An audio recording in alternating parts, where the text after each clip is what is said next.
Cuando hablemos de cambio en evolución, nosotros tenemos que pensar que se trata de un cambio que no es predecible necesariamente en todos los casos. Veremos que hay algunos factores que nos permiten predecir cómo va a ser el cambio y otros no.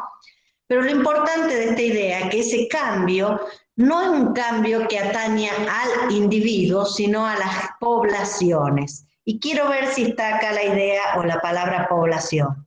No la veo. ¿Me ayudan ustedes a ver si alguno la encuentra? Y Sí, profe, a la Sí, derecha profe, está. del lado derecho. muy Aquí la bien. marcamos. Sí, como verán, mis efectos de resfrío se sienten y no estoy muy lúcida. Acá, ahora sí la veo. Ahí.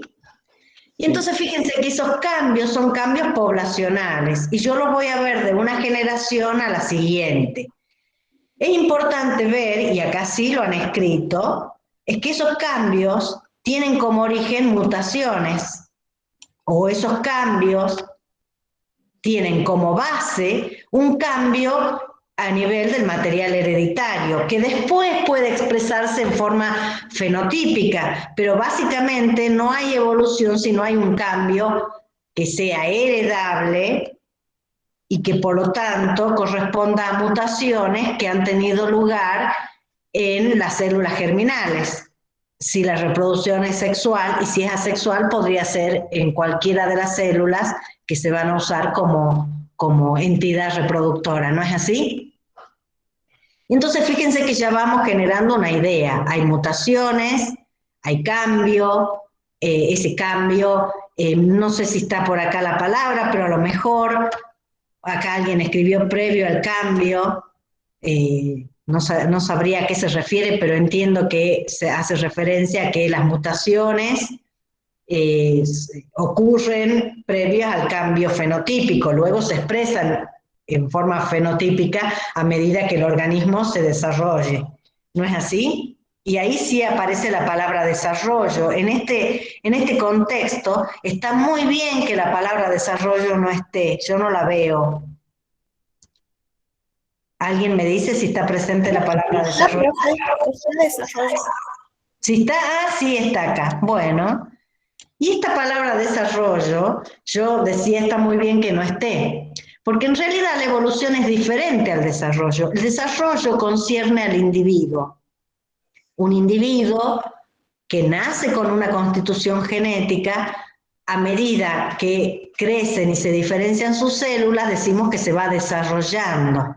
La idea de desarrollo está asociada al individuo por un lado, pero además nos trae una connotación de que el resultado final es previsible.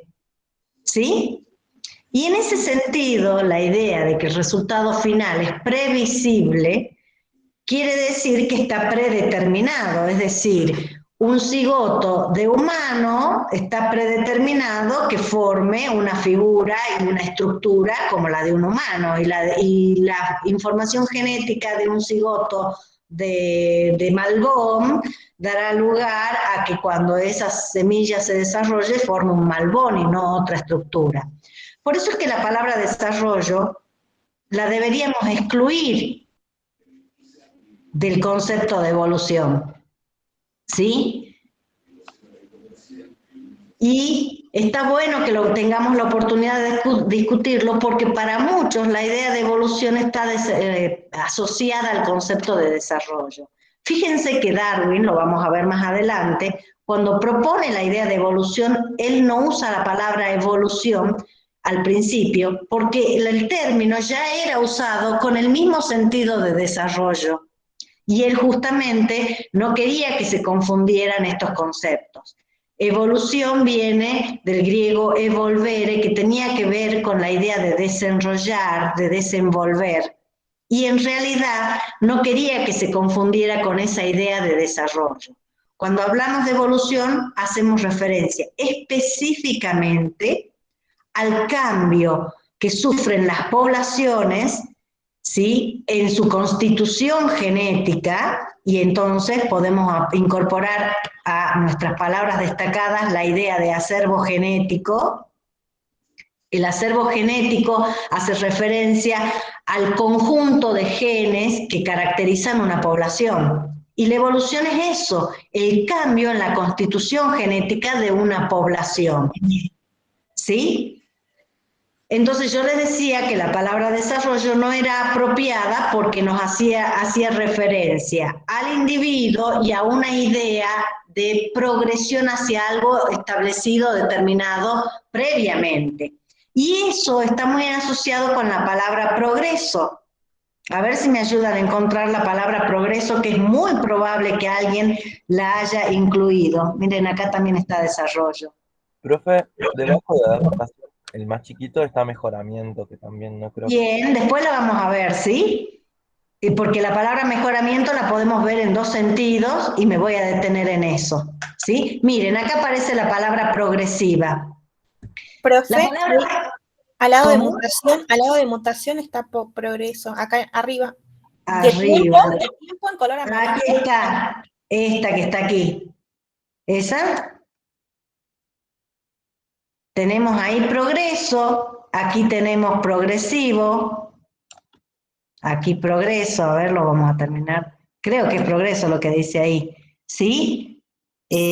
Acá también aparece progresivo. Ven que muchos de ustedes tienen ideas similares, que aparecen como pequeñitas porque no las han escrito exactamente igual, pero la idea es la misma, ¿sí? Entonces fíjense que estamos diciendo que en la evolución una de las cosas importantes es poderla separar del concepto de progreso. El concepto de progreso, lo vamos a ver más adelante nuevamente, está asociado a una valoración. ¿Sí? Cuando uno piensa en el progreso, yo les digo, no estamos progresando en el estudio de evolución. ¿Qué quiere decir? ¿Qué interpretan ustedes cuando yo les digo que no estamos progresando? Que no se avanza, profe. Que no se avanza, que no se mejora. Por eso, muy bien, creo que fue Javier el que dijo, ahí abajo tiene la palabra mejoramiento. ¿Sí? Después voy a retomar la palabra mejoramiento y si me olvido me lo hacen, me lo recuerdan. ¿Sí? La idea de mejora es una idea de valoración que nosotros estamos poniendo a las características de los organismos. Entonces yo puedo decir que un pez es mejor que un humano desplazándose en el agua, pero un humano es mejor que un pez desplazándose en la tierra. ¿Estamos de acuerdo con eso?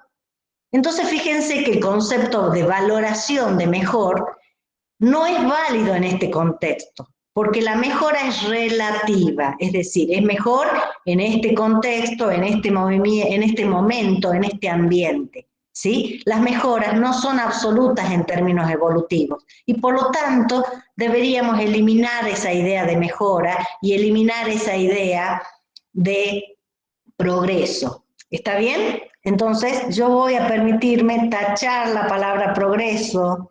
La palabra progresivo estaría bien si la usamos en el sentido de que una cosa sucede a otra, pero no en el sentido que una cosa sucede a otra mejorando el estado anterior.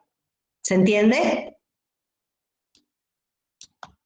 Entonces fíjense que vamos analizando esta serie de palabras, aparece con un impacto importante la idea de adaptación. Vamos a cambiar de colorcito. ¿Sí? Ah, ya la había subrayado yo. La palabra adaptación la tenemos acá, también la tenemos acá. ¿Y con qué otra palabra asociarían la palabra adaptación? Adaptabilidad creativa. Bueno, lo primero que vamos a hacer es diferenciar adaptación de adaptabilidad. ¿Les parece? ¿Alguien se anima a decir hacia dónde apunta cada uno de esos términos?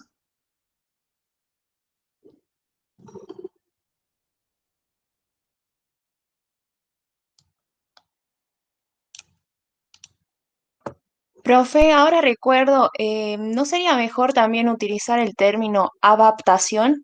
¿O cómo sería Para diferenciar bien. Vos incorporaste otro término que nosotros vamos a usar poquito y lo vamos a ver más adelante, ¿sí? Que es el de adaptación en contraposición a adaptación. Los dos están referidos a cambios evolutivos, ¿sí?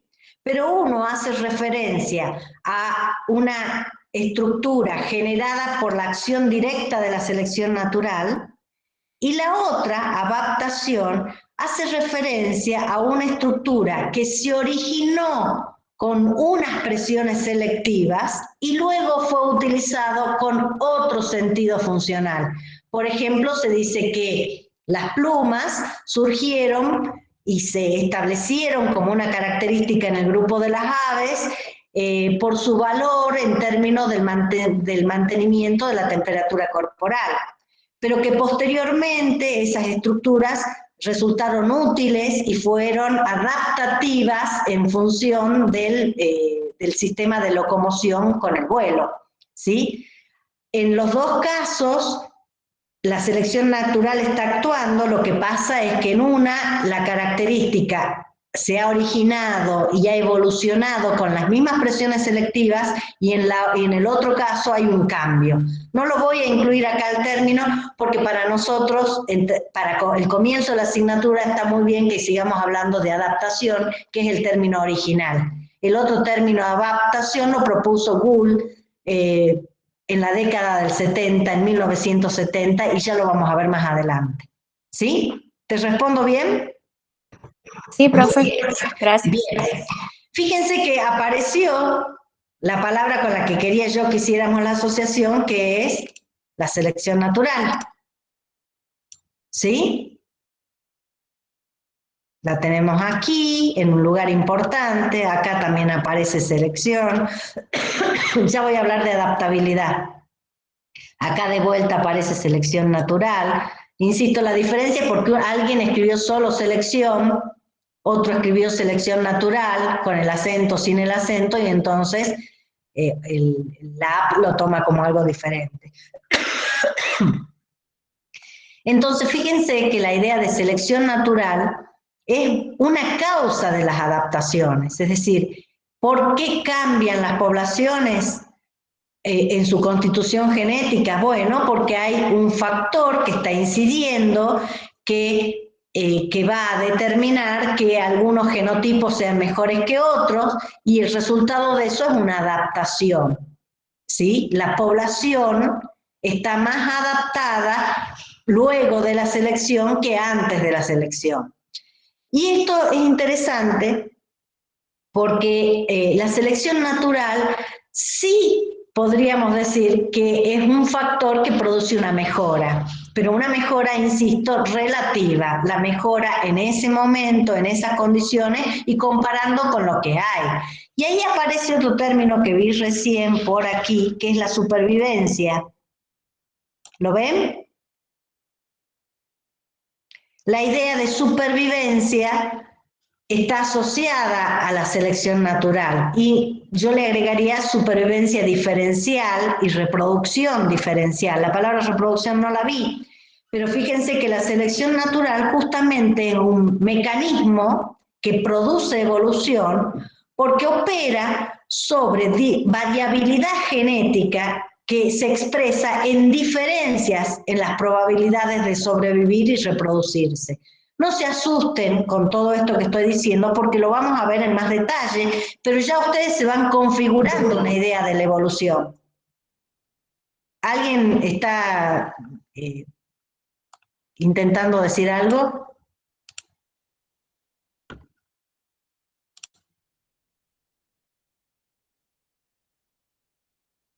¿Sí? ¿Quieren agregar algo? Y fíjense que la idea de selección natural también está relacionada con el ambiente. Y por término ambiente en evolución, vamos a tener en cuenta un sentido amplio del término. El ambiente pueden ser los otros organismos, el ambiente, muchas veces cuando hablemos de los genes, que acá aparece la palabra pequeñita, ¿sí? Para un gen, el ambiente en el que se expresa depende de las condiciones generadas por otros genes, ¿no es así? Así que la palabra ambiente está muy relacionada a la idea de adaptación y de selección natural. Y ahora sí voy a hablar de la adaptabilidad que aparece aquí. La palabra adaptabilidad se usa para referirse a los individuos, al concepto de modificación fenotípica de un individuo que puede aclimatarse, adecuarse al ambiente en el que está. Por ejemplo, cuando nosotros subimos a una altitud como la de la Puna y permanecemos por allí por lo menos 2 o 3 meses, va a cambiar nuestro recuento de glóbulos rojos, ¿no es así? Y eso es un cambio fisiológico que se ha producido en nuestro cuerpo. Ese cambio fisiológico no es un cambio evolutivo. A ese tipo de cambio fisiológico es a lo que le llamamos adaptabilidad. Es decir, la adaptabilidad es la capacidad del individuo de adecuarse a las condiciones ambientales. Obviamente que no todas las características pueden sufrir o pueden someterse a esta adaptabilidad. Los glóbulos rojos, la cantidad de glóbulos rojos sí puede sufrir un cambio en el número, pero hay otros cambios que no ocurren, ¿no es así? ¿Está clara la diferencia entre adaptabilidad y adaptación? Así que la palabra adaptación deberíamos eliminarla de nuestra idea de evolución. ¿No sería ¿Sí? adaptabilidad? ¿Cómo? ¿Que adaptabilidad sería la que tenemos que eliminar? Adaptabilidad dijimos que no corresponde porque hace referencia al acondicionamiento o adecuación de un individuo ante el cambio ambiental al que puede ser sometido. Si me volvés a repetir, no te escuché exactamente bien, probablemente no te pueda interpretar lo que me querés decir. Claro, Por eso, pasa de que eso también le pregunta si eliminábamos adaptación o adaptabilidad, porque usted dijo que deberíamos eliminar adaptación del exacto. concepto. Ay, perdón, ustedes que entendieron lo que quería decir, fue un error en mi expresión, ¿sí? He tachado adaptabilidad y lo que hay que eliminar es la palabra adaptabilidad porque hace referencia al individuo y adaptación sí está asociado a la evolución, aunque no toda la evolución procede con adaptación. ¿Sí? Es muy importante, tal vez es la forma en la que ustedes tienen más internalizada la idea de evolución, pero no es la única. ¿Sí? Y ahora voy a pasar a revisar algunos de los términos que están acá, ¿sí? Tratando de ir de los que están más grandes a los más pequeñitos. Y por ejemplo, veo acá la idea de universal. ¿Sí? ¿Qué querrá decir? Quienes escribieron la idea de universal fue más de una persona seguramente. ¿Y qué es lo que han querido decir con esto? Yo supongo que lo que han querido decir es que todos los seres vivos están sujetos a la evolución y que es un fenómeno que ha ocurrido, que tiene lugar en la actualidad y que seguramente va a seguir teniendo lugar. ¿Me equivoco? Si esa es la idea de universal, está bien, es un cambio, la evolución es un cambio que ocurre en todos los seres vivos. De hecho, es una característica que para muchos autores es distintiva y descriptiva de la vida, ¿sí? Y para muchos esa propiedad de evolución hace que los virus debieran ser incluidos entre los seres vivos, porque tienen todo un sistema hereditario que los pone sujetos a evolución y que hace que compartan esta característica con el resto de los seres vivientes. ¿Sí? Otra palabra que acá tiene un lugar importante es la idea de tiempo. ¿Sí? Y todos cuando se imaginan, cuando hablamos de la palabra evolución, seguramente en la mayoría de ustedes viene la imagen de cambios muy importantes. Y entonces pensamos en la evolución de una forma pisiforme a una forma de tipo anfibia o se imaginan cómo las plantas sin flores evolucionaron para dar lugar a plantas con flores. ¿No es así? Sin embargo, y esto implica la acción continua del proceso evolutivo durante mucho tiempo. Sin embargo, la evolución también transcurre en tiempos menores. El mínimo tiempo que está asociado a la evolución es la generación. ¿Sí? Es decir, la unidad de tiempo asociada a la evolución es la generación. Así que permanentemente me van a escuchar hablar de por generación, en una generación, en 3 generaciones, en muchas generaciones. ¿Está claro? Y otra palabra que no podríamos dejar de mencionar es la idea de variabilidad. ¿Con qué otra palabra que ya hemos mencionado pueden asociar la palabra variabilidad?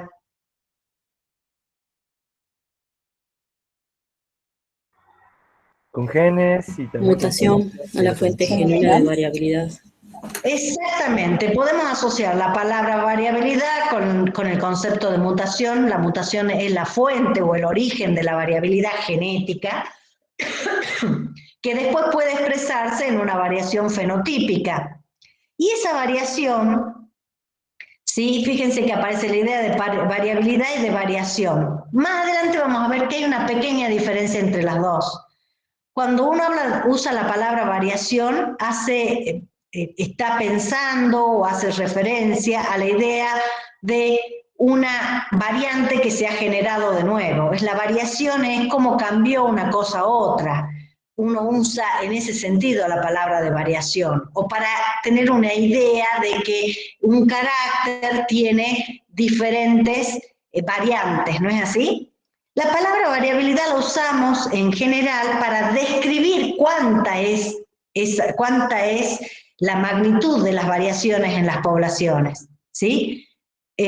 Darwin usaba más la palabra variación, en la actualidad usamos mucho más la idea de variabilidad, ¿sí?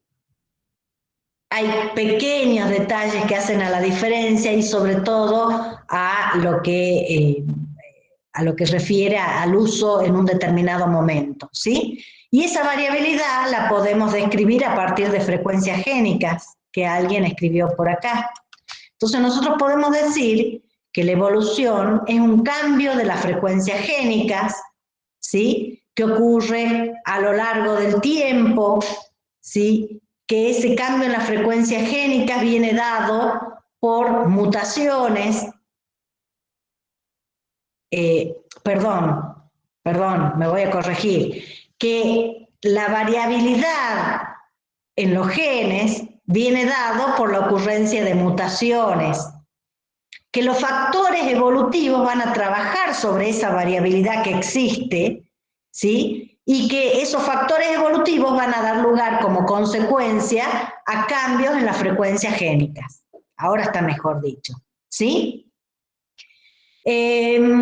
Bueno, yo tendría en cuenta a ver qué otros términos que hay presentes acá. La idea de homología ya la vamos a ver. Y aparecen algunas palabras que están muy asociadas al concepto de ciencia. Por ejemplo, la idea de teoría. ¿Sí? No la estoy tachando, quise subrayarla, pero me salió muy finito. La idea de teoría. La idea de, a ver, sistemático. A ver, ¿cuál otra palabra aparece acá? La palabra ciencia. ¿Sí? La idea de racional. ¿Qué más? Bueno, teoría está acá en plural. La palabra de objetivo. ¿Sí? Creo que acá aparece la palabra comprobante. Acá a la izquierda. Cambiante. A ver, cambiante, bueno, cambiante, ¿sí? Bueno, fíjense que muchos de ustedes han asociado la idea de evolución con la teoría. Otras han pensado en el hecho, ¿sí? Fíjense que la teoría de la evolución es una teoría científica, porque cumple con esos requisitos que hemos mencionado previamente de la ciencia. Hay un conjunto de datos que pueden ser analizados objetivamente, por ahí apareció la palabra objetividad. Yo he hablado ayer, la clase pasada, de intersubjetividad más que de objetividad, ¿recuerdan eso? Y ese análisis es un análisis racional, ¿sí? Que nos lleva a proponer una hipótesis de cómo, primero, de aceptar que existen cambios, que existen y que han existido y que tal vez existirán, y a su vez explicar cómo ocurren esos cambios. Y ahí estamos ya en el campo de la teoría, ¿sí? Entonces, fíjense que nos ha quedado acá afuera, acabo de ver, algún término muy importante que es el azar. ¿Se acuerdan cuando yo les dije que la palabra progreso no era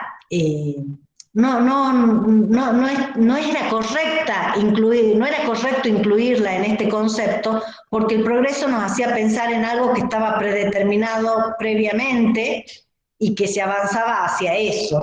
Bueno, el concepto de azar en evolución es muy importante, ¿sí? Las mutaciones surgen al azar, es decir, nosotros no podemos predecir cuándo ni dónde van a surgir las mutaciones, ni tampoco podemos predecir cuál va a ser la consecuencia de la mutación. Ahí estamos hablando del azar. El azar es muy importante en la evolución, después vamos a ver que hay un factor evolutivo asociado al azar, y eso, la existencia del azar, le imprime una condición de no progresiva a la evolución. En la medida en que hay azar, no se puede decir hacia dónde va, cómo va a terminar, cuál es el fin último, cuál es la mejora absoluta. ¿Se entiende? Y bueno, creo que hemos abordado la mayoría de los términos que ustedes han tenido en cuenta, algunos no los he mencionado, pero aparece acá Darwin como el proponente de la teoría de la evolución, y otras palabras que aparecen acá habla del origen. Yo podría pensar que la teoría de la evolución, a lo mejor pienso que se han referido a esto, tiene en cuenta el origen común para todos los seres vivos, y otras palabras, fíjense, cuando hablamos de hecho estamos pensando en la historia de la diversidad biológica. Creo que la palabra diversidad por ahí había aparecido en algún lado, aquí está, ¿sí? Y vamos a ver más adelante que uno puede diferenciar la palabra diversidad de la idea de variabilidad. Hemos hecho un pantallazo acerca de los conceptos que a ustedes los han llevado a proponer estas palabras, ¿sí? Y podríamos arribar a una conclusión de qué es la evolución, ¿sí? Con todos estos términos podríamos decir que la evolución es un proceso, ¿sí? Que tiene que ver con el cambio en las frecuencias génicas que ocurren a nivel poblacional.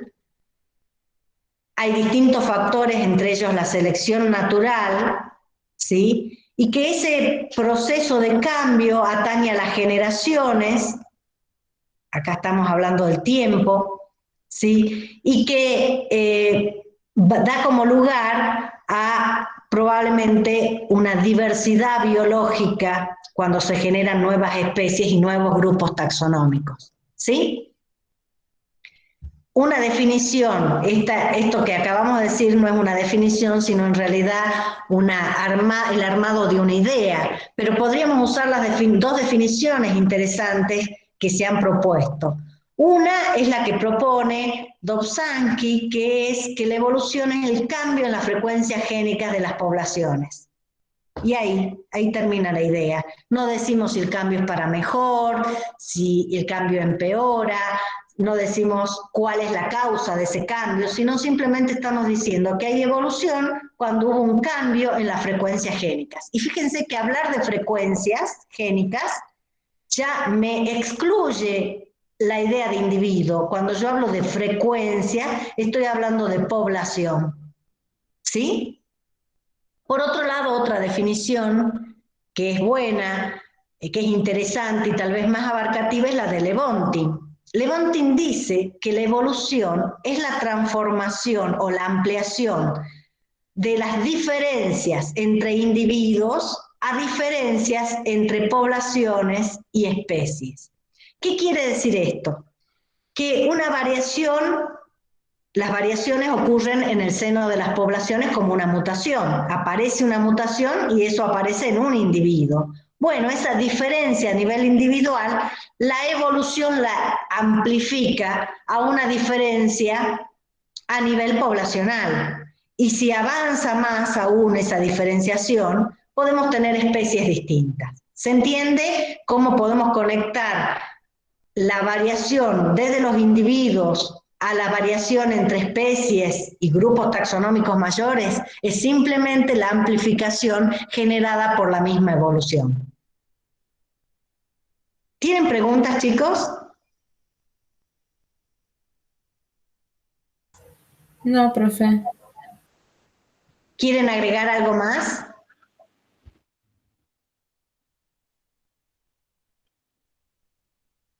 Bueno, nos faltaría decir entonces que cuando nosotros hablemos de teoría de la evolución, lo estamos haciendo en el sentido científico, no en la connotación de la palabra teoría en el uso de nuestra habla cotidiana, sino que lo estamos haciendo en el sentido científico. Una teoría es una producción importante de la actividad científica. No todos los hallazgos ni todas las observaciones tienen el estatus de una teoría.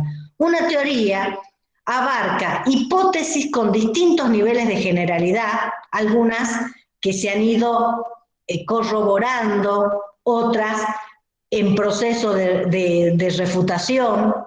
Obviamente que si se descarta, esa hipótesis puede salir. Y lo interesante de la teoría de la evolución es que tiene un cuerpo de datos y de información que generada ya, y mucha que se va generando, que va enriqueciendo la teoría.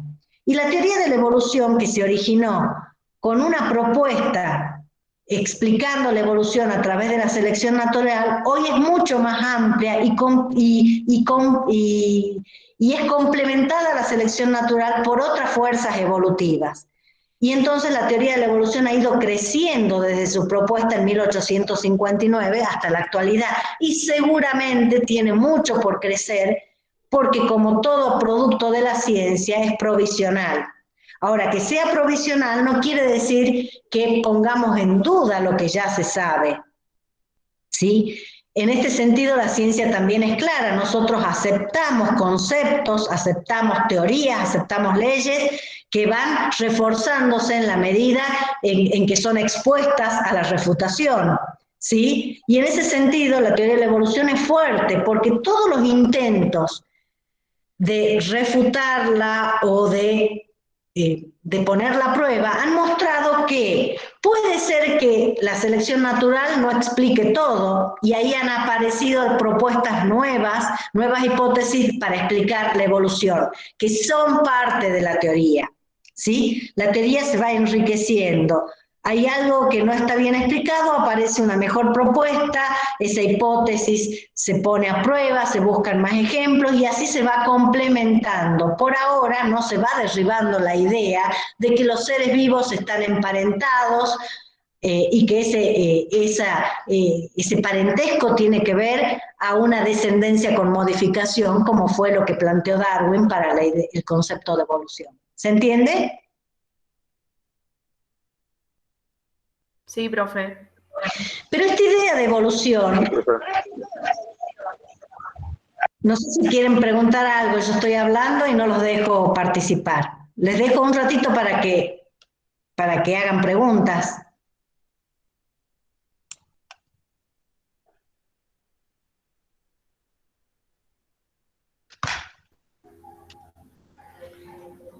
Profe, creo que vamos bien hasta ahora.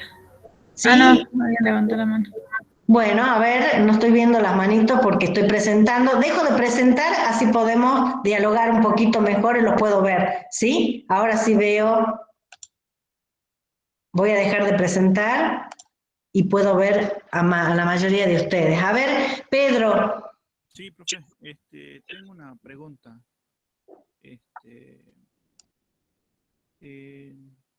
Lo que yo estuve pensando acerca de la mutación, lo que se me ocurrió un día, no sé, cuando estuve estudiando,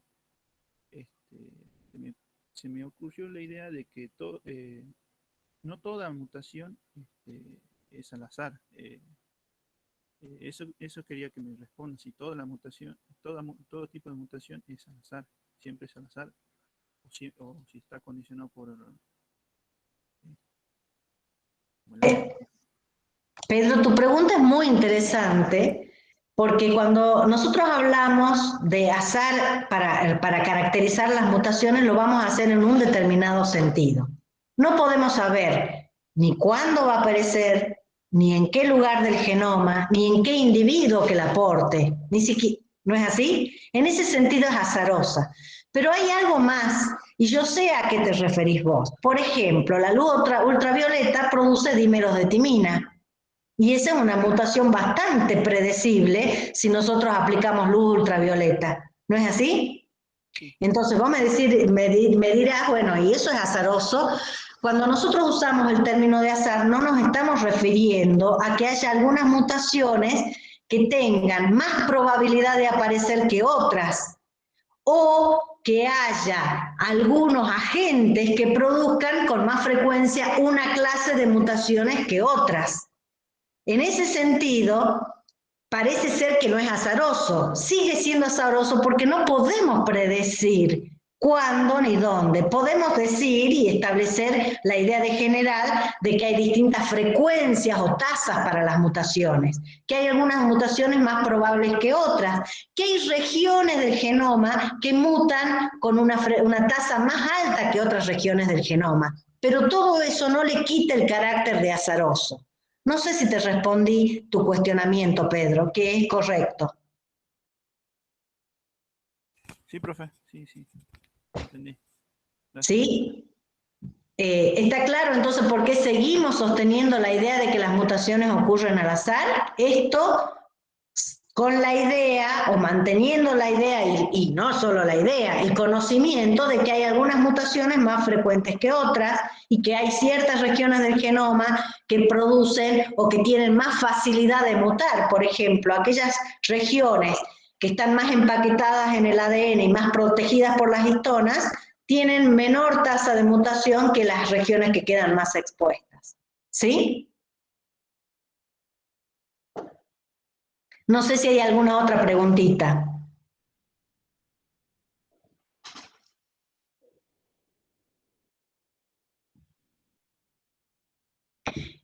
En esta asignatura, nosotros vamos a trabajar sobre todo con la teoría de la evolución, y los hechos los vamos a usar como ejemplos. Muchos de ustedes probablemente se han hecho la idea de que la asignatura evolución era una asignatura que relataba hechos. No es así. Nosotros vamos a trabajar con la teoría. Los hechos van a ser solamente elementos para poder explicar o para poder ejemplificar el fenómeno evolutivo. Las filogenias muchas veces las estudian en las asignaturas sistemáticas o en paleontología, y entonces ahí uno va viendo cuál es tal linaje que lleva de un organismo a otro. Ese no es el objetivo de esta asignatura. Nosotros nos interesa saber cómo ocurren los cambios, cuáles son las causas, qué efectos producen, y lo otro van a ser los datos, los insumos para la construcción de la teoría de la evolución. ¿Está claro? Sí, profe. Bien. Bueno, voy a interrumpir un segundito y ya volvemos para iniciar la siguiente etapa de esta primera unidad, que es trabajar con la historia del proceso evolutivo. Yo los voy a dejar pensando en algunos términos que son fundamentales para nosotros, que los tengan en cuenta. Ya hemos hablado de la evolución, ya hemos distinguido la diferencia o hemos hecho distinción entre adaptación y adaptabilidad. Es importante que ustedes manejen correctamente el concepto de gen. Sobre todo vamos a trabajar el concepto de gen en el sentido clásico, más que en el sentido moderno. ¿Sí? ¿Alguien puede decirme cuál es la diferencia?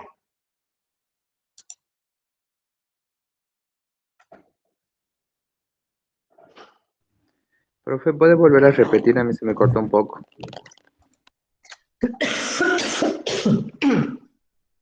Les decía que nosotros vamos a trabajar en evolución fundamentalmente, sobre todo la primera parte de la asignatura, con el concepto clásico de gen, en contraposición con el concepto moderno de gen, ¿sí? ¿Cuál es la diferencia entre un concepto, o si quieren y se animan a darme las definiciones? Profe, creo que tiene que ver con que el sentido clásico era una secuencia de ADN que codifica una proteína. Y ahora, en la actualidad, hay distintas definiciones que pueden abarcar a que esa secuencia codifica diferentes productos, no solamente proteínas.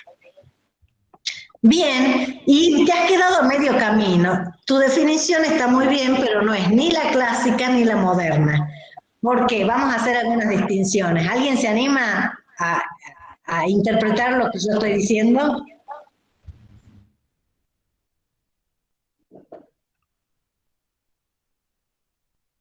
Profe, capaz de que, bueno, en la definición clásica yo creo que es la de, compartiendo con la compañera, que es una región del genoma que codifica una proteína. Y la versión moderna sería de que el gen no es solamente una región, sino que puede estar compartida por varias regiones del genoma. Muy bien lo que dicen ustedes, pero yo voy a hacer una pequeña aclaración. El concepto más clásico de gen, y ahora se van a acordar cuando se los diga, es que un gen es la unidad de herencia, de función y de recombinación. ¿Se acuerdan? Sí. De ese concepto, fíjense que estamos tomando el gen, y esta definición se dio incluso antes de saber que era el ADN, el material de que estaban hechos los genes. Entonces tomamos el gen en el sentido incluso mendeliano, como esa idea de unidades que se pasan a la siguiente generación. Justo ahí Mariana dice, lo decía Mendel, ¿sí? Que se pasan a la siguiente generación, que son las unidades de recombinación y que también son las unidades de mutación. En el desarrollo de la genética, te voy a silenciar, William, porque me parece que está habiendo reverberancia. Ahí lo silencié, perfecto. Ahí está. ¿Sí? En el desarrollo de la genética, lo que se ha visto es, primero, que los genes están formados por ADN, luego también se ha visto que una secuencia se transcribe para dar lugar en la traducción a un polipéptido. Entonces estaba la idea de un gen, un polipéptido. Hoy se sabe que algunas proteínas tienen más de un polipéptido y que se requiere la acción de varias, probablemente varias secuencias que pueden estar cercanas o separadas, ¿sí? Y también sabemos que en esa secuencia hay sectores que se transcriben, que se traducen y otros que no. Y también sabemos que hay secuencias del ADN que se transcriben en una forma de ARN que no se va a traducir. Y así se ha ido modificando y ampliando mucho la idea de las funciones del material hereditario, ¿sí? Entonces, yo aclaro que para muchos de los desarrollos que vamos a hacer en evolución, funciona muy bien el concepto clásico del gen. Lo que no quiere decir que esté mal lo otro, pero quiere decir que para entender algunas cuestiones básicas, ¿sí? Nos sirve hacer uso de ese concepto clásico. ¿Está claro? Sí, profe. Bien, otros términos muy importantes que nosotros no podemos perder de nuestro vocabulario es la palabra población, ¿sí? Nosotros en evolución hablamos de poblaciones, ¿sí? Y a esas poblaciones las caracterizamos por las frecuencias genotípicas, fenotípicas, génicas. Y en esas poblaciones hay un término muy interesante que vamos a usar también, que es el de población panmíctica. ¿Saben lo que significa panmixis? Calculo que sí. Sí, que los individuos se cruzan al azar. Son todos fecundos y viables. No se eligen, digamos, para aparearse. Bien, yo de vuelta, discúlpenme, pero yo voy a ir haciendo pequeñas modificaciones. Tu idea general está muy bien, y es la idea de que los individuos se reproducen al azar.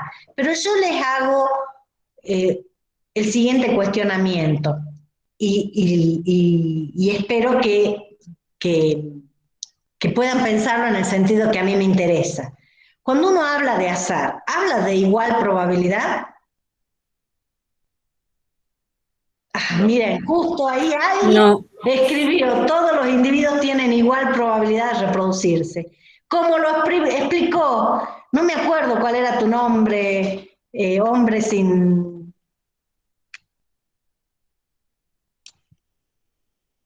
idioma. Emanuel, espero acordarme, Emanuel, perdóname, ¿sí? Emanuel, esto que decís vos, que todos los individuos tienen igual probabilidad de reproducirse, está bien, pero es tan incompleto, porque para que haya panmixis tenemos que decir de reproducirse con quién, ¿sí? La panmixis hace referencia al apareamiento, o si no hay apareamiento, a la unión de las gametas.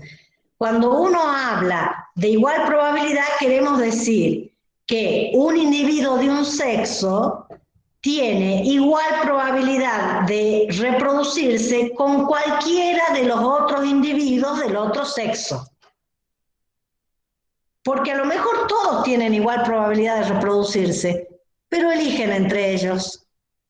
¿Está? Entonces, muy importante asociar la igual probabilidad a conseguir o aparearse o reproducirse con cualquiera de los individuos del otro sexo.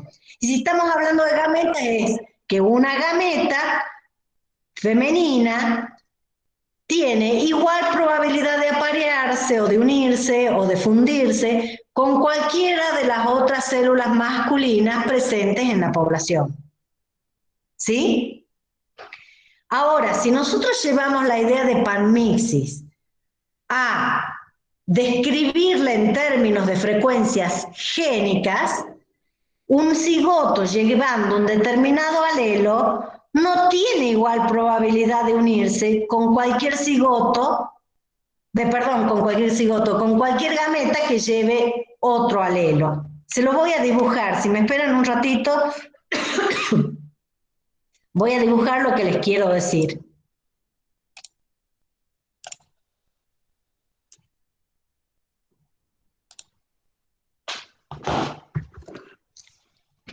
Imagínense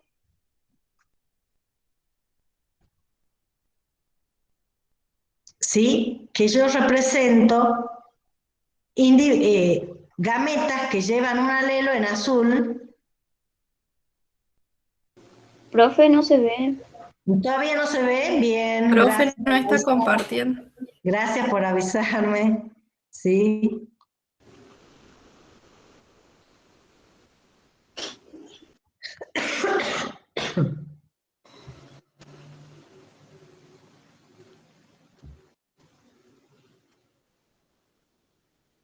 ¿Ahora?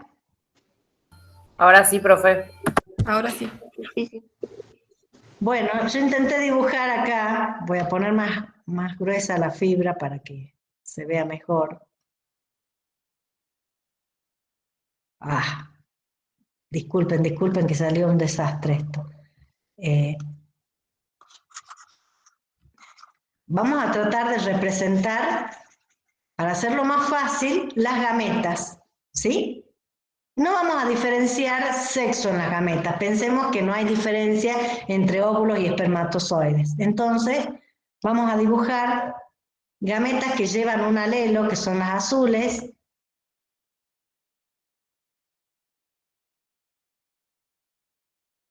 y gametas que llevan otro alelo,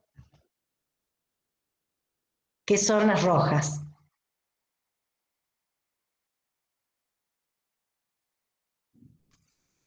Bueno, salió horrible, pero ustedes entenderán. Si yo calculara las frecuencias alélicas, yo diría que la frecuencia del azul es igual a 1, 2, 3, 4 sobre 1, 2, 4 más, hay 4, 7 rojas, ¿no? 4 sobre 11, ¿no es así?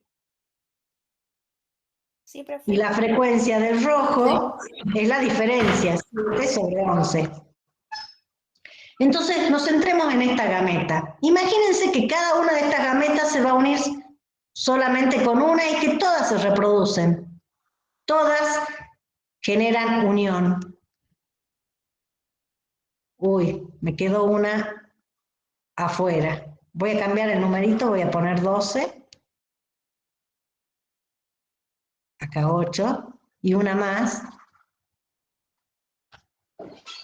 Todas, en este ejemplo, todas se aparearon igualmente, ¿sí o no? Todas se han reproducido. Todas van a dar lugar a la siguiente generación, ¿sí o no? Ahora fíjense, bueno, fíjense que no todas tuvieron la probabilidad de unirse no todas se unieron en igual probabilidad con otras. Las azules siempre se han unido con una roja. Mientras que en las rojas hay algunas que se han unido con las azules y otras con otras rojas. La probabilidad de que una gameta roja se una con una azul es más baja a que se una con una roja. ¿Por qué?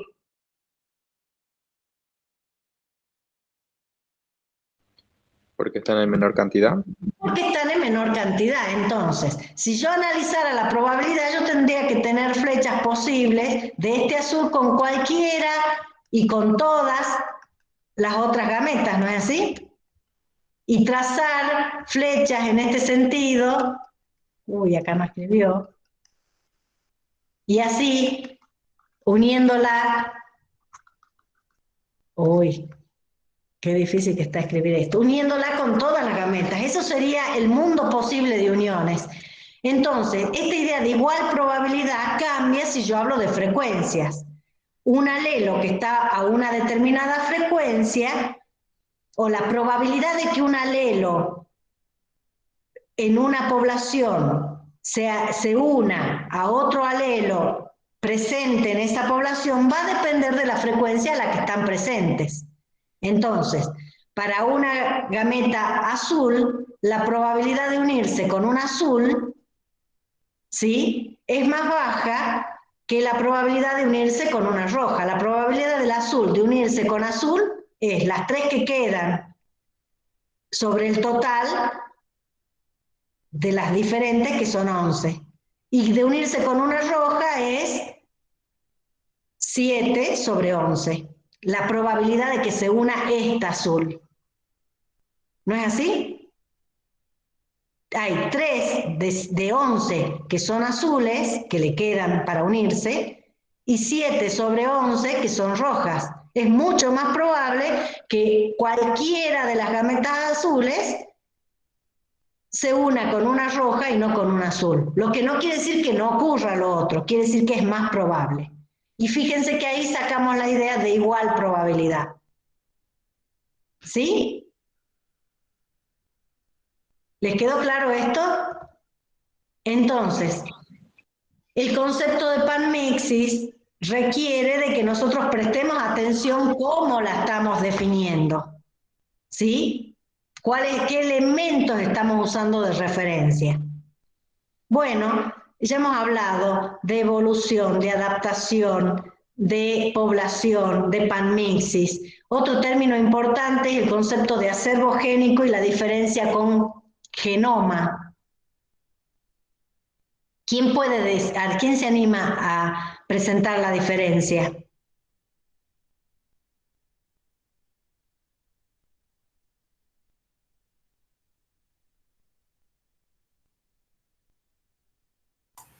Yo solo sé que el genoma es la constitución génica del organismo. Y el acervo no tengo idea, profe. Bien, cuando hablamos de Y el genoma... acervo, en ese caso, sería para el caso de la población. El pool genético sería el acervo. O sea, todos Bien. los alelos posibles en la población. El genoma es a nivel de organismo, ¿no? De especie, yo creo que sí. Vieron que sí saben muchas de estas cosas, ya las tienen bastante arraigadas. Muy bien, la idea de acervo génico la podemos hacer el sinónimo con pool génico, y hace referencia al conjunto de genes, que incluye obviamente las variantes alélicas de una población. ¿sí? Mientras que uno habla de genoma, a los genes que caracterizan a una especie. Entonces uno dice, la especie humana tiene 30.000 genes. Y entonces esos 30.000 genes son los que están definiendo la especie. Hay algunas cuestiones interesantes y es que cuando uno habla de esos 30.000 genes, no está pensando solamente en genes estructurales y hay otros sectores del ADN que no están definidos como genes, ¿sí? Otros cuando hablan de genoma no hacen referencia a los genes, sino hablan de la secuencia típica de una especie. Y lo de típica es bastante complicado porque sabemos que existe variabilidad genética, ¿no es así? Entonces, hay un patrón de base común que es lo que muchas veces uno caracteriza como genoma, y sobre ese genoma hay pequeñas variaciones admitidas entre los individuos que corresponden a la variabilidad existente en la especie. ¿Sí? ¿Les quedó clara la diferencia?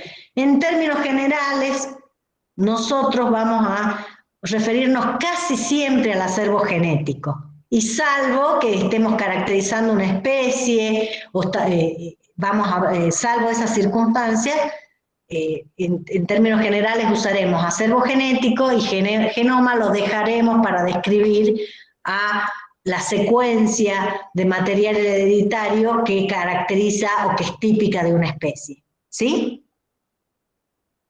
Bueno, vamos a interrumpir 5 minutitos, ¿sí? Los dejo 5 minutitos mientras yo preparo las diapositivas siguientes. Bueno, profe.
¿Pueden ver la presentación?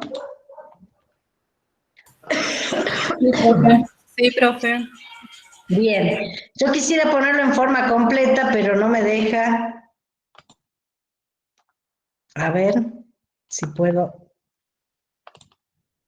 Ahí está mejor, ¿sí? ¿Se ve mejor ahí? Sí, profe. Bien.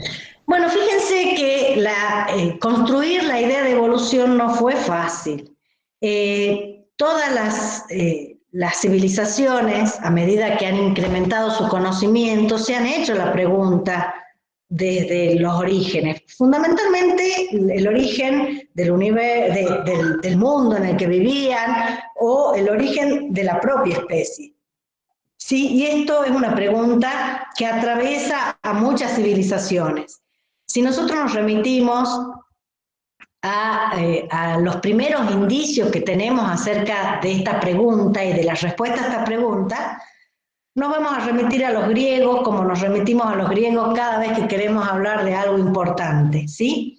Y si nosotros miramos este mapa, los griegos ocuparon una serie de localidades o generaron una serie de pueblos y ciudades a lo largo de la costa del Mediterráneo y hay una serie, ustedes tienen a la derecha una serie de grandes pensadores griegos que nacieron en estos distintos lugares, ¿sí? Nosotros vamos a poner énfasis en algunos de ellos porque de alguna forma aportaron a nuestro pensamiento sobre la evolución. Primero veremos que algunos de ellos aportaron con preguntas que hoy nos parecen, o con respuestas que hoy nos parecen un poco racionales, pero que para la época eran una avanzada en el sentido de tratar de eliminar las explicaciones mágicas, ¿sí? Si nos ubicamos, por ejemplo, en Mileto... ¿Profe? Sí. ¿Usted cambió de diapositiva o sigue en la 2? Estoy en la 2 donde dice los griegos y aparece el mapa. No hizo cambio de diapositiva, se quedó en la... Bueno, voy a volver a presentar porque debe ser algún problema del presentador. Yo estoy viendo la diapositiva esta. Discúlpenme, ¿sí? Voy a tener que cerrar y volver a presentar a ver si cambia. Ahí recién cambió, profe. Bueno, el problema es la presentación general. Les voy a tener que dejar esta presentación que incluye las diapositivas del margen, ¿sí? Ya me ha pasado otras veces que cuando pongo el modo de presentación, parece ser que tiene dificultades Smith para tomarlo, ¿sí? Gracias, profe. Bueno, entonces nos quedemos con esta forma que es más chiquita, pero bueno, ¿la pueden ver? Sí, profe. Sí, profe. Bueno, les decía yo que uno de los primeros exponentes importantes en aportar algún indicio a la idea de evolución fue Tales, que creció en Mileto. Tales se hace la pregunta fundamental de qué están hechas las cosas, ¿sí? ¿De qué están hechos todos los objetos de la naturaleza? Y él propone los elementos. Después, los pensadores griegos van a trabajar mucho sobre los elementos, que son tierra, fuego, aire y agua. No sé si los repetís, si los dije bien sin repetir alguno. Y él considera que justamente el agua es el elemento fundamental, ¿sí? Y eso ya es un aspecto importante para desarrollar ideas que expliquen cómo surgen los seres vivos. En relación a esto, nosotros distinguimos a los pensadores griegos, los separamos entre presocráticos y socráticos. Ahí se ve, bueno, ahí se ve casi completa la diapositiva. Justamente Sócrates marca un límite porque Sócrates empieza a hacer planteos mucho más abstractos. Los filósofos presocráticos, entre ellos Tales, buscan explicación natural a fenómenos naturales. Piensan que el hombre puede comprender la naturaleza, ¿sí? Que esa naturaleza no es un simple capricho de los dioses, sino que en todo caso hay reglas que el hombre puede conocer. Y a esta pregunta de ver qué era lo común para los elementos y responder qué era el agua, fue muy importante para los pensadores posteriores. Por ejemplo, vamos a ver que Anaximandro, no sé si alcanzan a ver porque está muy chiquita la diapositiva así. ¿Ahí la ven? ¿Anaximandro? Sí, profe, por ahí un poco la letrita no se distingue por el color. Bueno, profe, tal vez si le cambia color blanco la letra. Podemos cambiarle color. Tal vez voy a demorar, claro, como uno a veces ve, lo que uno ve no necesariamente es lo que ustedes ven después. Profe, y si inicia la presentación, capaz que a lo mejor ahí podemos ver más grande. Sí, hay un problema, que es lo que yo les planteaba. Cuando pongo la presentación completa, se bloquea y no avanza. ¿Sí? Pues lo que puedo hacer es volver a intentar presentar. Detengo la presentación y vuelvo a comenzar a ver si ahora lo toma bien. ¿Les parece? Sí, profe. Sí, profe. A ver, tengo otra serie de diapositivas en otro color, a ver si lo ven mejor. Ahí.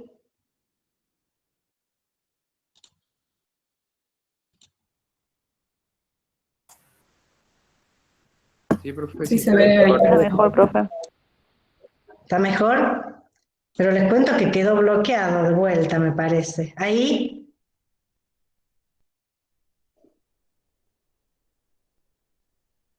¿Ahí pueden ver?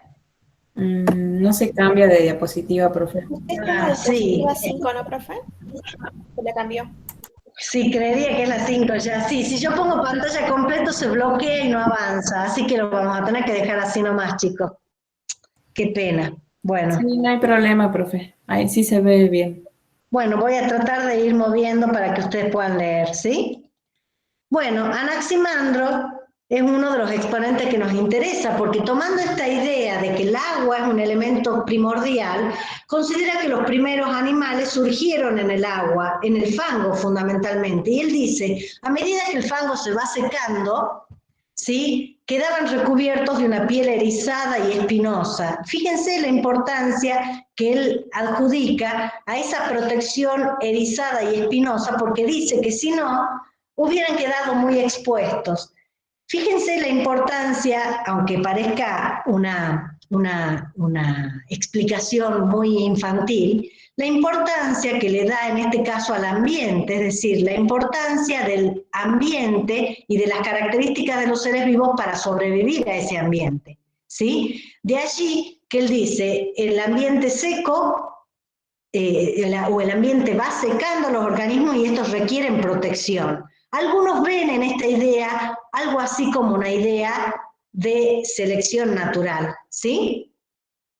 Esta idea de las características que son necesarias para sobrevivir. Y una de las cosas que él también plantea, y él se pregunta es, ¿un hombre pudo haber surgido como un niño, como hoy vemos que nacen las personas? Y él dice, no, porque la especie humana, los infantiles, requieren de mucho cuidado. Y entonces no podrían haber, el primer hombre no podría haber nacido de la forma en que ocurre actualmente. Y él dice, seguramente los primeros hombres y mujeres nacieron ya adultos y seguramente se originaron de peces o formas parecidas a peces. Fíjense que también ahí aparece una idea de evolución, una forma de pez que genera una forma humana. Por supuesto que en una explicación muy primitiva, muy básica, pero estamos hablando del siglo VI antes de Cristo, ¿sí? Otro pensador interesante es Empédocles. Empédocles, ¿sí?, también toma la idea de los 4 elementos y aparece la idea de inmutabilidad, es decir, esa idea de que los seres no pueden cambiar. Esa idea de inmutabilidad es una idea obstáculo para el concepto de evolución, ¿no es así? porque justamente la evolución plantea lo contrario, plantea la posibilidad de que las formas cambien hacia otra distinta. Lo que sí es interesante en Empédocles es que también plantea una idea que nosotros podríamos decir como un antecedente del concepto de selección. Empédocles dice que hay dos fuerzas que rigen el cosmos, que son el amor y el odio.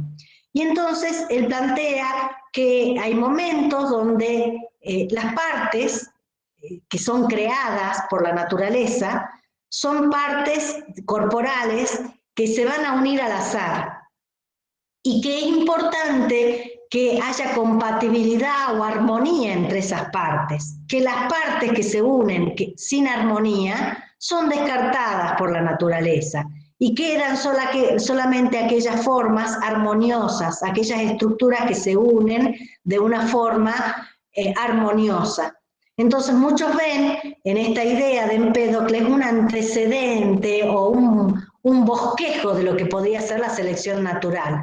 La idea de formas armoniosas nos remite o nos hace pensar en la idea de que son formas adaptativas, podríamos decirlas hoy, de usar el término hoy. ¿No es así?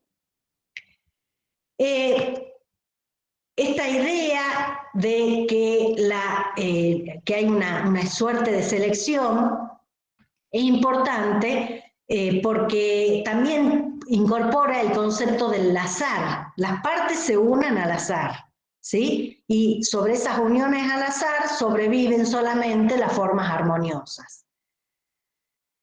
Otros pensadores que le siguieron a los que mencionamos fueron cambiando de rumbo en su pensamiento.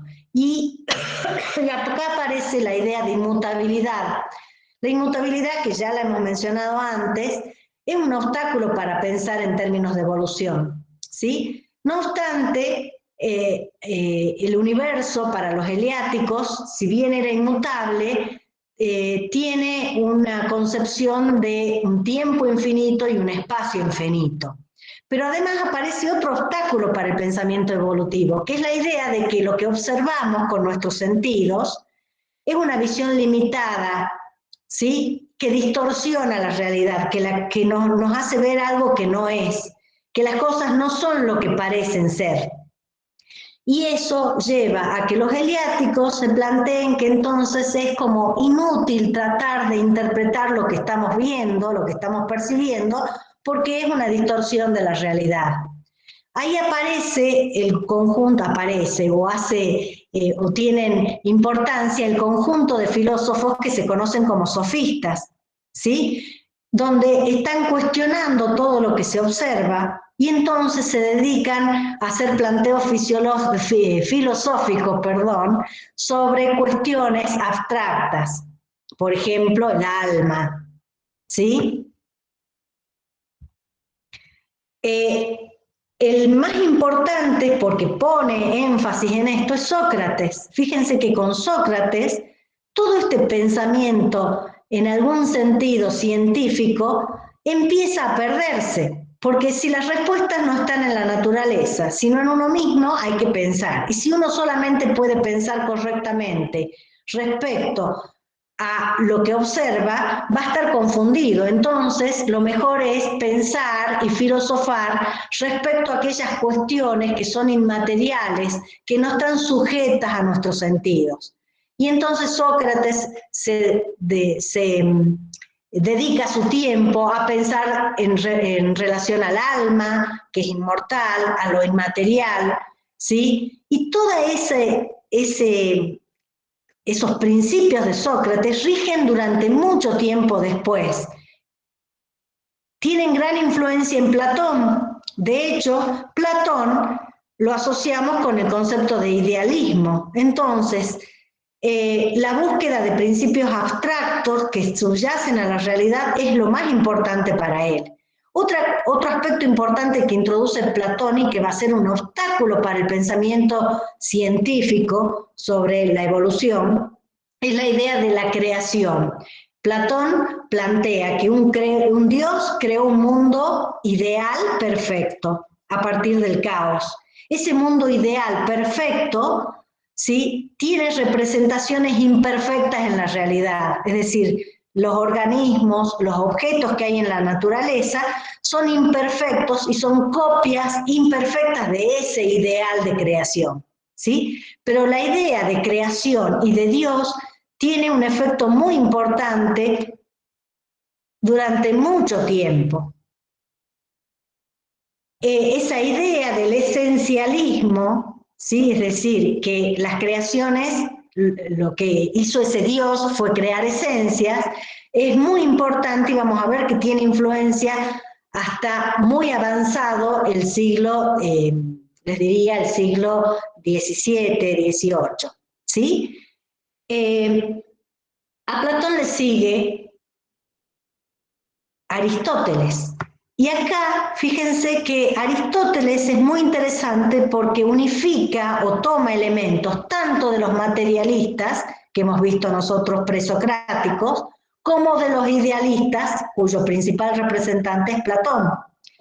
Aristóteles lo deben haber escuchado mencionar en muchas de las áreas del conocimiento de la biología, porque fue un biólogo muy importante, se dedicó a describir muchas de las especies e incluso a clasificar. Él propuso la idea de reino animal, vegetal y animal, ¿sí? Para Aristóteles, fíjense que aparece la idea de cambio versus la idea de inmutabilidad, pero esa idea de cambio solamente afecta a los objetos que cambian hacia el ideal.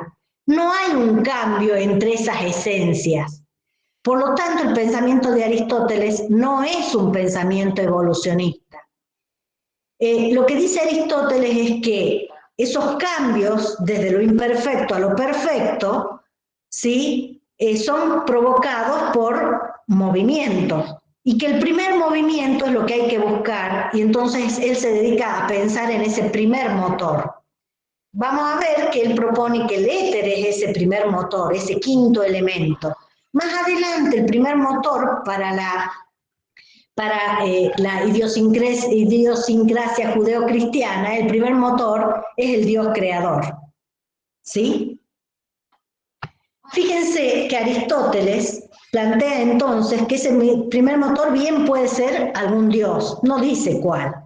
Y la otra cosa importante de Aristóteles que influye durante mucho tiempo es la idea de organizar a la naturaleza en una escala de perfección o jerarquía. En esa escala, ¿sí?, a ver, no tengo acá, en estas diapositivas no tengo las figuras.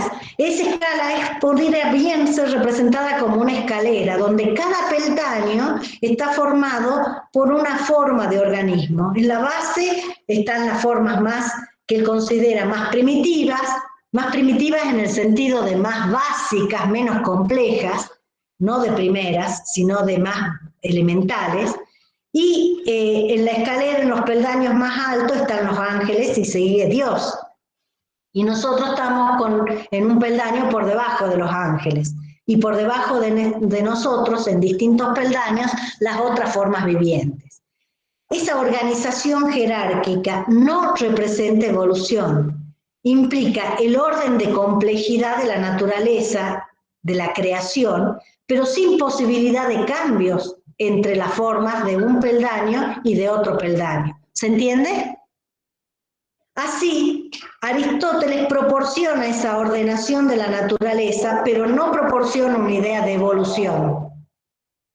Otros aportes importantes de Aristóteles son la idea o la base del razonamiento deductivo, es decir, razonar mirando lo general para ir de allí a lo particular, que después será tomado por Descartes y otros pensadores. Y también fue un gran observador y por eso muchos lo plantean como un proponente de las bases de la experimentación, tan importante para la ciencia. ¿Sí? Bueno, en esta diapositiva volvemos a recalcar la idea de que no hay un pensamiento evolucionista, sino que cada organismo en la naturaleza está ordenado jerárquicamente, pero sin cambio en el lugar en el que ocupan. Los cambios son dentro de cada peldaño, de lo imperfecto a ese ideal perfecto. Aristóteles le da mucha importancia también al concepto de competencia y dice que la competencia existe como una consecuencia de la imperfección de la naturaleza. También le da mucha importancia a la idea de alma o psiquis, y finalmente él también considera la posibilidad de que hay generación espontánea, es decir, que las creaciones pueden repetirse. ¿Sí? El pensamiento de Aristóteles y el de Platón impregnaron todo el pensamiento antiguo y durante la Edad Media. De hecho, durante este tiempo, en la Edad Antigua, digamos, cuando se unifica el Imperio Romano y se asume a la religión cristiana como la religión que va a regir en todo el imperio, la idea fundamental es que la religión no se cuestiona, y ustedes saben que la religión o el judaísmo y el cristianismo después proponen el Génesis como la explicación para el origen de todos los objetos que hay en la naturaleza, en el universo, ¿sí? Entonces, si la religión no se cuestiona, no hay espacio para la reflexión racional y la idea de la ciencia. O sea que caemos en un periodo, podríamos decir, oscurantista, como lo han calificado muchos historiadores, en el sentido en que no hay un avance respecto al conocimiento científico. Entre medio de todo este oscurantismo, un historiador de la evolución, que es Harris, dice que una pequeña luz pareció verse con la propuesta de Tito Lucrecio Caro. Fíjense que estamos muy al principio de la era cristiana, digamos, casi comenzando la era cristiana, en realidad todavía no había nacido Cristo y no se había difundido la religión cristiana, el catolicismo. Y fíjense que lo que él plantea es que la tierra, la naturaleza, la que da luz a los organismos completos. No hay un creador en esta visión de Tito Lucrecio Caro.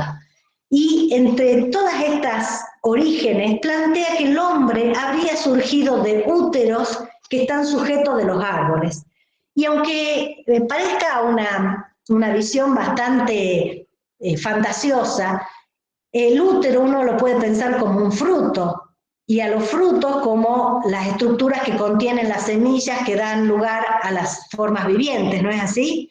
Entonces es interesante el planteo de pensar que el hombre no es una creación, sino es producto de un fenómeno natural, ¿sí? Árboles que producen, en vez de frutos, úteros, y que en vez de plantas iguales a ellos den lugar a formas humanas.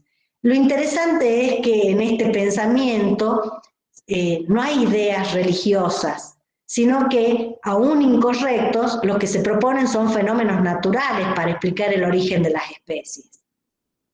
¿Sí?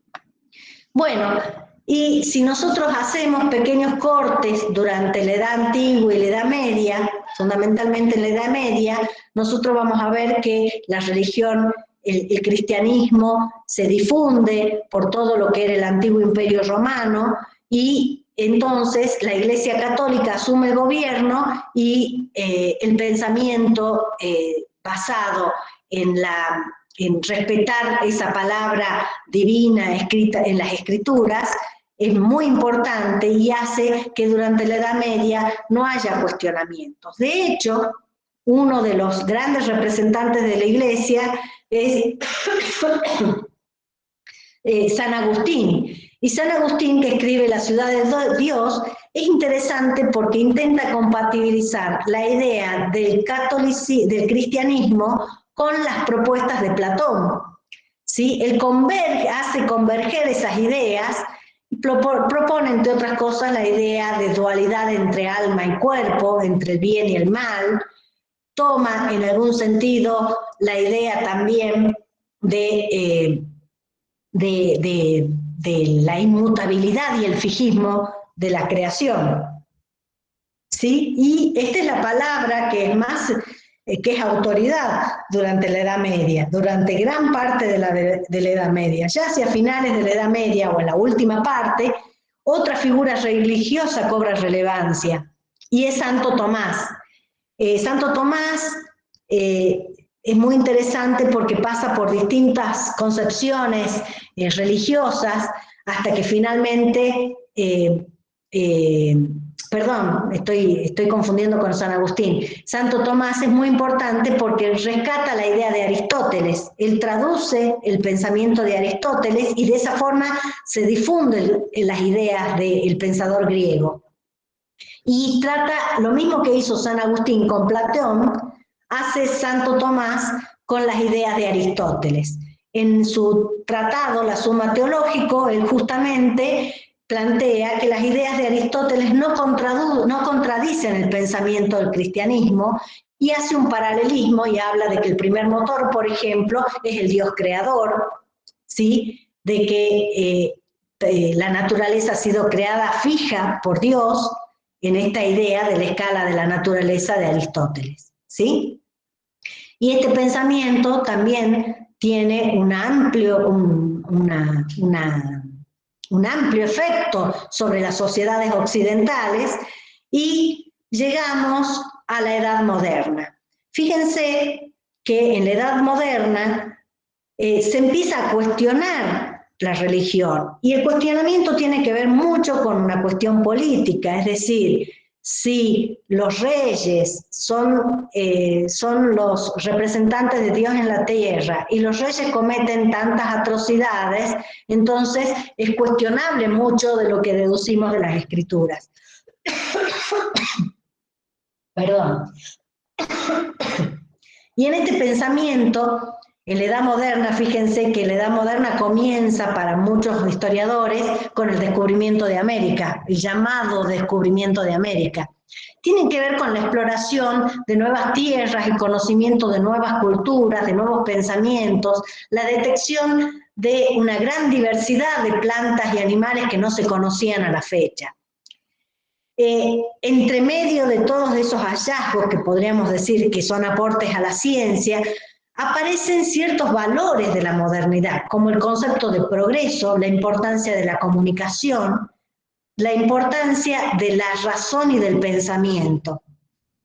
Esos valores de la modernidad asociados con los valores que más adelante toma la Ilustración, han sido muy importantes para la ciencia, ¿sí? Piensen ustedes que en esta época se desarrolla la imprenta, se inventa, mejor dicho, la imprenta, hay desarrollos de concepciones como el humanismo, se rescatan las ideas griegas, ustedes deben haber visto muchas películas y deben haber leído mucho de la importancia del estudio de la figura humana, de las disecciones, por ejemplo, que realizó Da Vinci, tratando de conocer cómo era la anatomía humana, cómo funcionaba el cuerpo humano, ¿sí? Es decir, hay una serie de elementos que resultan importantes para el desarrollo de la ciencia y que van a tener su impacto respecto al cuestionamiento de las ideas sagradas, ¿sí? Por ejemplo, si bien la Biblia proponía un tiempo de historia del mundo que era acotado a unos miles de años, incluso hay cálculos de un obispo, Ussher, que calculan aproximadamente unos 6.000 años la historia de la Tierra, se empieza a cuestionar esa idea. Se piensa que la Tierra tiene un tiempo de vida mucho más largo, que el espacio va mucho más allá que la Tierra. Piensen acá en la revolución copernicana, en las propuestas de Galileo, ¿sí? También empiezan a observarse los estratos o las capas de la Tierra en el nacimiento de esta disciplina que es la geología, y entonces se ve y se propone que la Tierra no ha sido siempre como es ahora, que ha estado sometida a numerosos y profundos cambios, es que estos cambios han sido constantes. Además se suma a esto los hallazgos, como les decía yo, de formas y especies nuevas, y viajes que llevan estos viajes y estos hallazgos culturales y además de biota diferente, también llevan a cuestionar de por qué Dios creó cosas diferentes en distintos lugares, ¿sí? Y también empiezan a cuestionarse acerca de qué significaban estas estructuras que nosotros hoy conocemos como fósiles. ¿Sí? Hasta esa época los fósiles eran vistos como distracciones propuestas por el diablo, ¿sí? Para engañar a la gente. Y a partir de ahora hay algunos que cuestionan esa interpretación de los fósiles y plantean que en realidad los fósiles pueden ser formas que existieron alguna vez. Y entonces subyace otra pregunta. ¿Cómo formas que existieron pudieron extinguirse? ¿Cómo Dios pudo crear algo que no es perfecto y que se haya extinguido? ¿Sí? También durante la Edad Moderna aparecen muchos estudios de los geólogos basados en la estratigrafía, como los planteados por Hooke o por Steno, que concluyen que los fósiles de los estratos inferiores corresponden a periodos más antiguos de la Tierra. Sí, y entonces todo esto sugiere que la Tierra, junto con las formas vivientes, han ido cambiando. ¿Sí?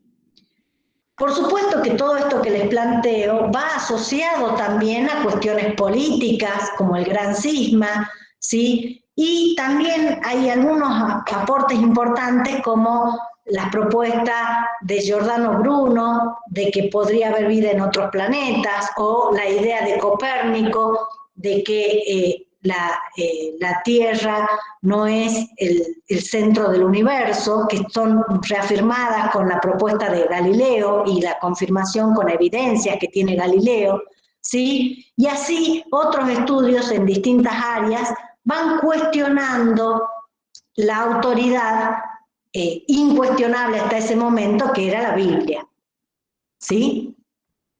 En el Renacimiento esto queda muy en evidencia.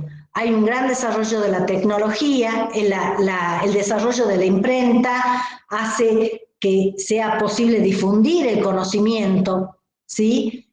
De todas formas, el poder que antes era concentrado en la iglesia, ahora empieza a ser concentrado por los comerciantes, ¿sí? Y los comerciantes facilitan también la difusión del conocimiento y de culturas diferentes.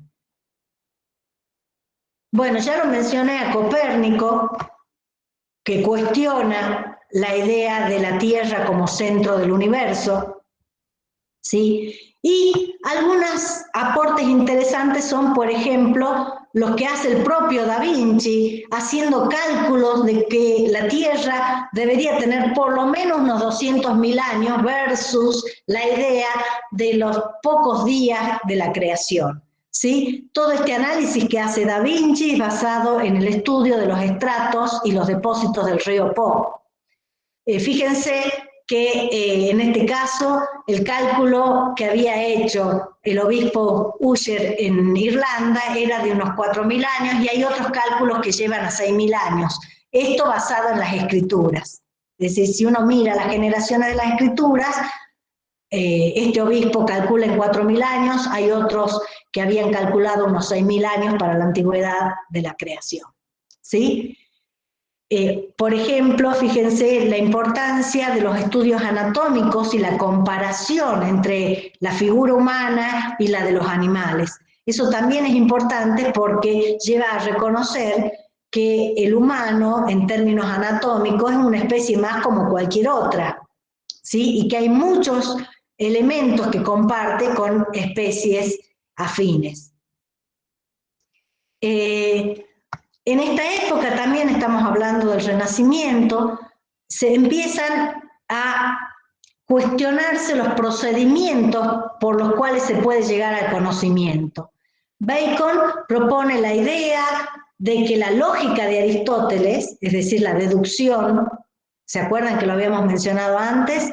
no alcanza, no sirve, no es suficiente para producir un conocimiento útil. Y Francis Bacon promueve la experimentación como una metodología para lograr el conocimiento, ¿sí? En contraposición, Descartes plantea justamente la idea de disociación entre mente y cuerpo, ¿sí? Y también propone la idea de deducción, que ya la hemos visto como propuesta antes, de que uno puede partir de lo general a lo particular. Y otro aporte importante de Descartes es la idea de que el cuerpo humano es una especie de máquina. Acá tenemos una forma de mecanicismo, donde las distintas partes del cuerpo se mueven de forma coordinada, pero sostienen la idea de que esa máquina está dirigida, está creada por un alma que es inmaterial. ¿Sí? Bueno, ya hemos hablado de la propuesta de Galileo de tomar a la Tierra como un planeta más, girando alrededor del Sol, no centro del universo, y también reafirmando la idea de otros de que los fósiles no son artefactos inanimados, sino que son las evidencias de la vida pasada. Entre aportes a la ciencia, el método experimental que expone Redi cuando descarta la generación espontánea, no solamente es importante porque descarta la idea de generación espontánea, sino también porque propone una metodología en la que se incluyen los controles en la experimentación. Y fíjense cómo así va avanzando la ciencia en general, ¿sí? Ya hemos hablado de Steno y de Hooke respecto a las capas geológicas, y se desarrolla en este sentido el uniformismo que explica que en términos geológicos que la Tierra ha estado sometido a numerosos procesos de cambio, de la misma forma que observamos hoy cómo las fuerzas de la naturaleza modelan la Tierra, o la moldean también podríamos decir, y que esas mismas fuerzas de la naturaleza han actuado antes y son las responsables de mostrar esas capas geológicas que van recubriendo la Tierra, ¿sí? Esa idea del cambio continuo y gradual vamos a ver que es muy importante para la teoría de la evolución. No obstante, a partir de todas estas ideas se siguen sosteniendo ideas religiosas. Fíjense que a partir de toda esa idea de estudios de anatomía y observación de la diversidad, que para algunos puede cuestionar los principios religiosos, para otros es una prueba y una evidencia de la creación, como lo fue para Santo Tomás. Paley propone justamente que la naturaleza es perfecta y que ese diseño perfecto solamente puede ser atribuido a un creador, ¿sí? Fíjense que la idea de la naturaleza y los seres vivos como relojes perfectos, él hace la analogía con el reloj y dice, un reloj funciona a la perfección porque ha sido diseñado con tal propósito. Y él dice, los organismos vivientes son perfectos y funcionan de tal modo porque han sido diseñados y creados de forma perfecta, ¿sí? Otras ideas que rondan en la época son las de Malthus, y yo con esto voy a terminar porque estoy viendo que me estoy pasando del tiempo. A Malthus y a Lyell lo vamos a ver cuando rescatemos sus ideas para el pensamiento darwiniano. Los dejo acá para que reflexionen acerca de cómo ha ido cambiando el pensamiento, no solamente en la teoría de la evolución. Hasta ahora parece que no hemos tocado nada respecto a evolución, pero sí hemos tocado una serie de elementos que van a tener consecuencias sobre el pensamiento acerca de la creación versus la evolución, ¿sí? Entonces, cortamos aquí estos antecedentes para retomar más adelante con el caldo de los principios evolutivos en Francia y en Inglaterra y que vamos a ver en la próxima clase. Voy a dejar de compartir. No sé si quieren hacer alguna pregunta. Voy a dejar de grabar.